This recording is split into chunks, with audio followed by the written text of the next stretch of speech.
さて、こんにちは、ゆうといです。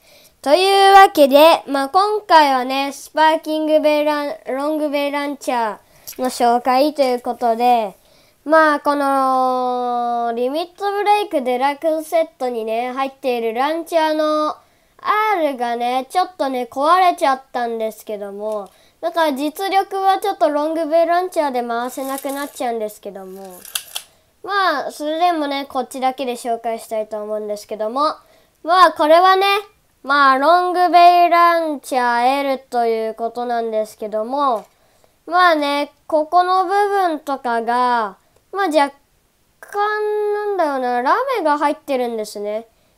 若干ラメが入ってるので、豪華ですね。で、どんぐらい長くなったかって言いますと、このね、よいしょっと。この箱に書いてある通りね、ここですよ、ということで、こんな感じです。結構長くなってますね。R は、ハイペリオン回す用なんですけども、壊れちゃったんですけども、結構ロングになったことで、個体差なのかもしれないんですけど、ギアがね、軽くなってる気がします。ロングの方がすげえ軽く弾ける感じで、結構いいんですよ。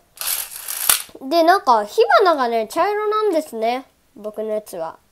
で、ここに L と書いてあって、やっぱり若干見えるかな？若干ラメが入っているんですけども、これはベイロガーがね、やっぱり取り付けられなくなったというこの辺ですかね。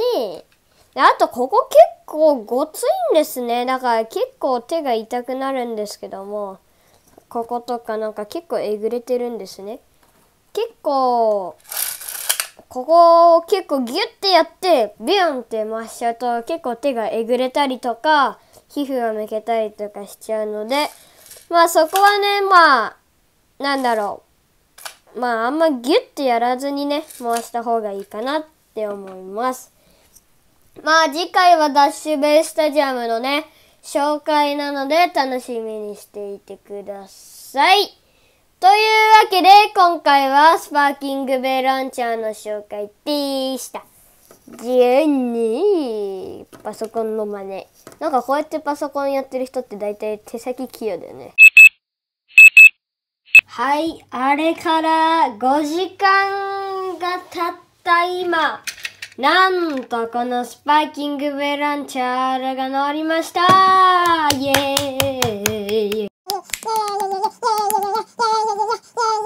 ということで、直すのに5時間。いや、ちょっと出かけて、用事があってね、ちょっと出かけてたんですけども、40分ぐらいかかって直しました。いやー、やったー。いや、もう実力どうなるかと思ってヒヤヒヤしてたところなんですけども、なんと治ったのでハイペリオンがね、全力で回せるということで、これはいいですね。やったぜ、よかった、マジで本当に。ということで、今回は、リミットブレイクデラックスセットランチャーの紹介でした。はい、R も L も入れて、いいね。